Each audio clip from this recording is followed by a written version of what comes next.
15th of June, 2001. I remember I used to keep a journal when I was in middle school. Pretty sure I finished it too, but I have no idea where it went. It's probably still at Mom and Dad's house in the basement somewhere. Anyways, I just had a really weird dream and I need to write down what happened before it goes away. So I dug this empty notebook out of my closet to write it all down. Maybe I'll start journaling again. No promises though. It started with this man, wearing a white dress shirt and tie. We were both just standing in this black void of nothingness. He was trying to explain something to me, but for some reason, everything just sounded muffled, like we were underwater. Eventually, he seemed to realize that I couldn't understand him, so he grabbed my hand and he took us to a sort of square. We were in an urban area for sure. Through the muffled sounds, I could hear a lot of chatter, cars honking their horns in the distance, and vaguely, this music. It was almost a sort of elevator music, familiar yet unusual at the same time. In the center of this plaza was a large fountain of water surrounded by benches, and in the center of that fountain, a giant brass sphere. It was clearly some kind of an art piece. There were a lot of people there.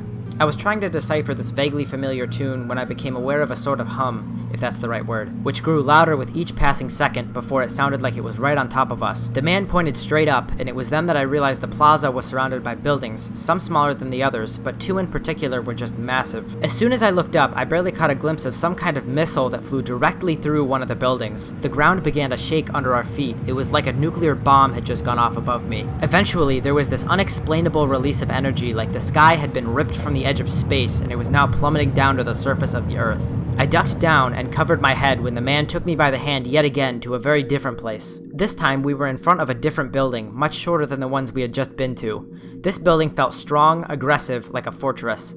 It seemed to be made of stone and steel. Once again, that hum could be heard, getting louder with every passing second. Still staring at me, silently aware of what was to come, the man pointed to the sky, where I could see something approaching us. It was clearly yet another one of those rocket missile things. This one flew down and slammed right into the building in front of us, resulting in another huge, blinding explosion. Then, just as the light became so bright as to render me completely blind, the man took us to one final place. This was the only one I recognized because I had been here before. It was the United States Capitol building. I remember it from that trip in senior year to Washington, D.C. when I was still with Gina. I still have that picture of the two of us standing in front of the landmark tacked to the corkboard in my room. After the man and I stood outside of the building for a moment, I was able to hear yet another hum. This time, he didn't have to point to the sky. Instead, he simply lifted his gaze from myself and turned to face the building. Immediately, another missile crashed into the rotunda. A large fireball expelled from the building, and the explosion immediately caused the dome to collapse in on itself. Again, this explosion turned to a painfully bright flash of light before I awoke. Now, I had never woken up like this before, but it was as though I had never even been asleep in the first place. It was as though I had been conscious behind my eyelids, and a blink in my dream transitioned to my eyelids opening while awake in one fluid motion. I didn't feel any sort of fatigue, drowsiness, nothing. That sort of freaked me out, I guess. Maybe it's not anything to be alarmed by, and I guess I'm not really alarmed by it at all now that I think about it. It just surprised me. I've never really had that happen before. 17th of June, 2001. I feel like I'm trying to climb up a mountain of gravel, and every step that I take pulls me farther and farther back down. Every movement causes me to sink deeper and deeper into the pile. It only feels like it's a matter of time before I disappear completely beneath the surface. I'm still working at that damn movie rental place, Video Vertigo. Hopefully by the time I'm looking back through this journal, I'll have been long gone from that hellhole. I'm sure one day nostalgia will do its thing and coat this part of my life in a glistening layer of sentimentality as it always does. In the meantime, I still have to show up every single day to this cramped, dusty closet of a store for $5.15 an hour. I was barely making it at all last year when Armani forked over a $4.25 an hour. I guess I'll be relying on the state for any sort of a raise, which is just peachy. Anyway, the store is just filthy. The argument could be made that it's my job to clean it up, but the way that I see it, $5.15 will get me to show up, and that's about it. Minimum wage, minimum effort. You get what you pay for. Armani also insists on buying these cheap neon signs and hanging them all over the store. He's got one with this crappy VHS design over the tape side of the store, a CD design over the DVD side, and these big lips over the X-rated drawer at the very back. Not an inherently sexual image, but the guys seem to get the message. They're just way too bright, and the buzz is absolutely nauseating, especially with all three going at once. It's enough to drive someone insane. We used to have 5 of them going at once. He had this expensive one that had the store's logo behind Video Vertigo written out in this futuristic text. That one hung behind the counter, and it was definitely more expensive than the others, but Armani hung it from the ceiling with fishing line, and I guess the heat eventually melted the line right off, and the whole thing fell down, and it wouldn't power on after that. He hung it right back up even though it didn't work, and from then on, he's just bought these cheap loud ones from some Chinese sweatshop. I'm sure one day one of them will burn down the place and it'll probably be for the best.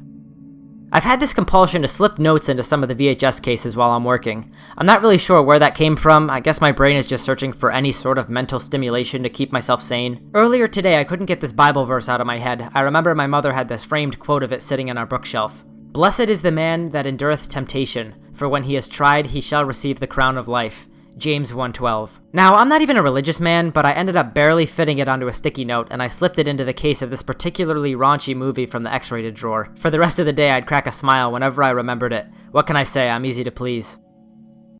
20th of June, 2001. Something strange happened today. About an hour into my shift, while I was trying to find the case for this loose DVD I found behind the counter, I happened to look up at the little TV we had running promos and movies when I saw the same exact building from my dream the other night, the shorter, aggressive-looking one. At first it showed a bird's eye shot, which cut to a scene of a woman walking up to the front of the building, and sure enough, it looked exactly as it did in my dream a few nights ago.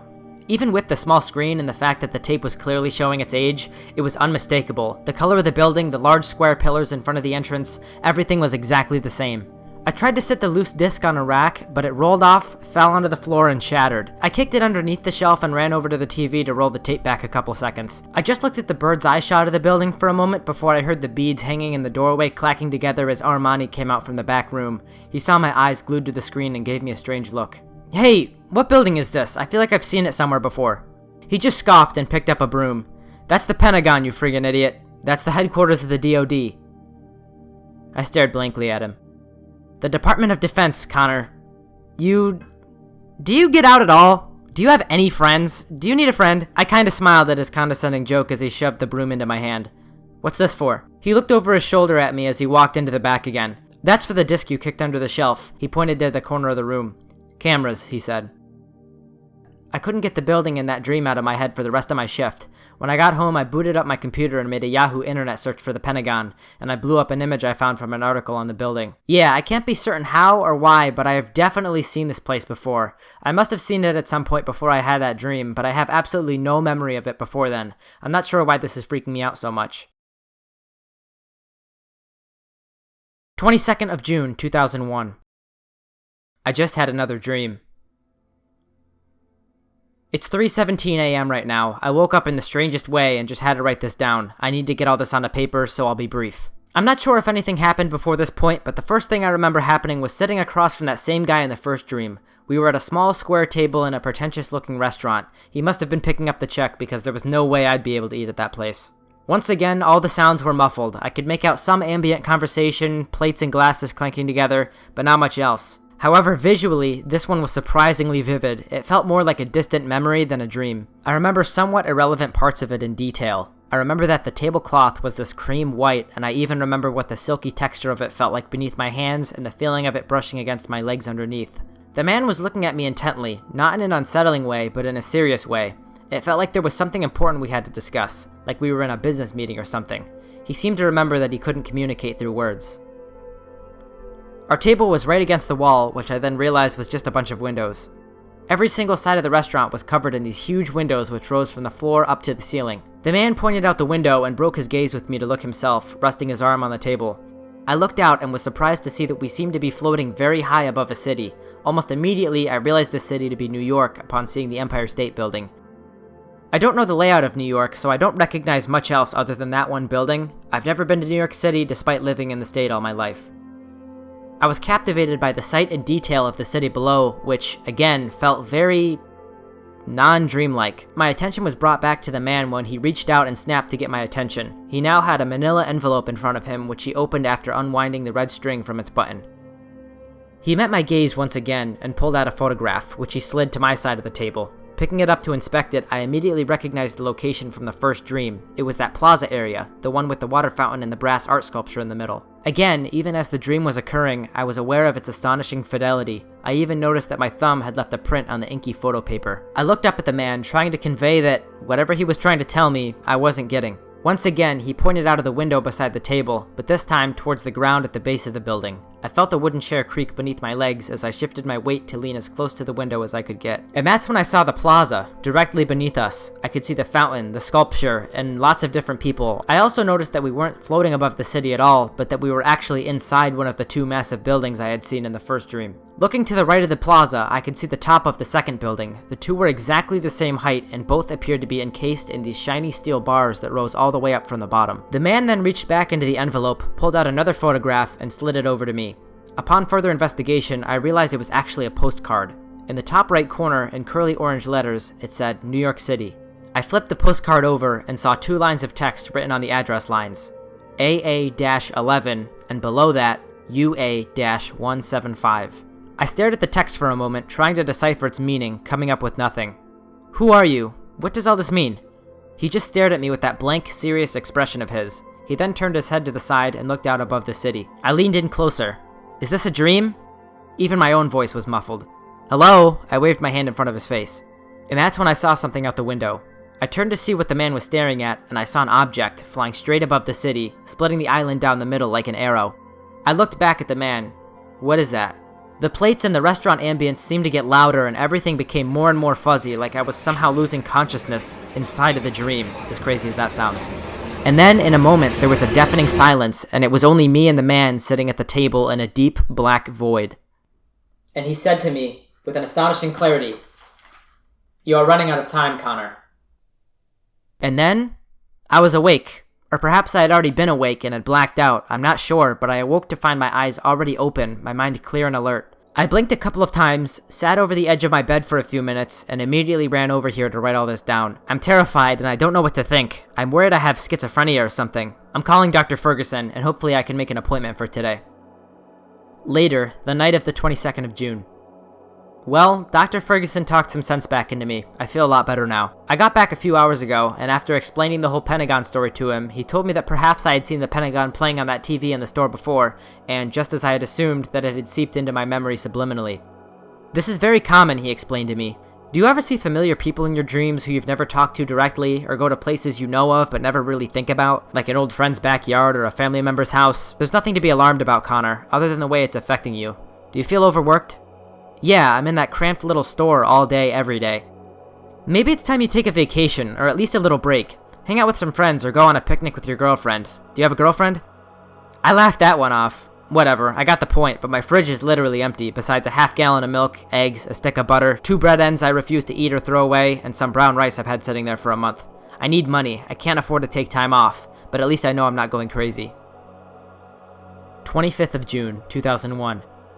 I've been writing more notes in the VHS cases. I felt a bit better about all those weird dreams after going to the doctors, but recently I've almost been afraid to go to bed. There's this strange fear associated with those dreams. I've got this strange sense of impending doom. I'm still freaked out by that man saying that I'm running out of time before I woke up in such a strange way. I don't know, I can't tell if I'm making a mountain out of a molehill. Either way, I haven't been getting much sleep, so I've been writing these notes while I'm in the store to keep my brain awake. I write all kinds of different things in there. I keep a bright yellow sticky notepad and pen on me, and if I think of anything, I write it down and stick it inside the case. Sometimes, if it's a particularly eccentric idea, I'll slide it underneath the image cover of a DVD case so that they'll probably never be found. I just like to know that the idea has been released from my brain and out into the world, because if I don't get the idea out of my head, it'll die along with me one day. Lately, I've felt sort of disconnected from my own actions, almost like I'm not even the one making them. It's like I'm watching my life go by right in front of my face, as if I'm behind a pane of glass.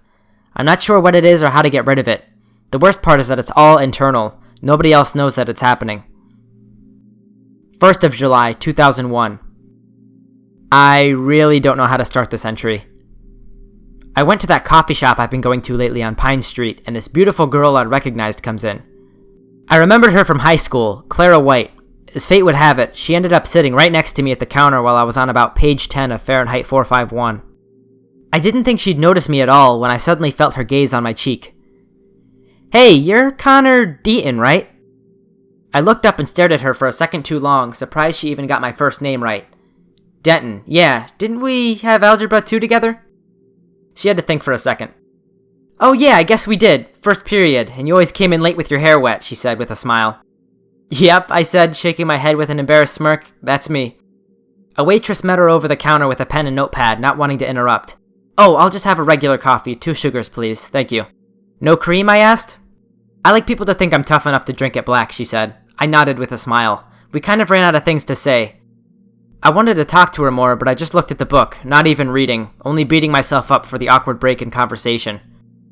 The waitress brought over Clara's coffee in one of those characteristic mismatched mugs.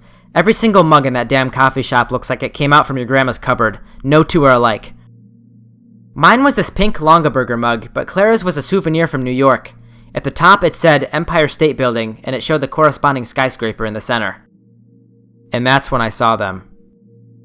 Off to the side were those two fucking buildings from my dream. The ones by the plaza, the same one I was in with the man in my dream. I picked up her mug without even thinking twice, my eyes fixed to the buildings. I picked it up so fast that I spilled hot coffee all over my hand. Ah! I dropped the mug onto the floor and it shattered, making a mess. Connor, what was that? My eyes darted from Clara's to the two waitresses behind the counter to everyone else in the coffee shop. Everyone was staring at me. I'm sorry, Clara, I have to go. I pulled out all the money on my wallet, $7.35, and slapped it onto the counter. I'm sorry, you guys. I got into my car, drove home, ran to my bedroom, booted up the computer, and made a search for New York City two tall buildings on Yahoo. And there they were. The Twin Towers.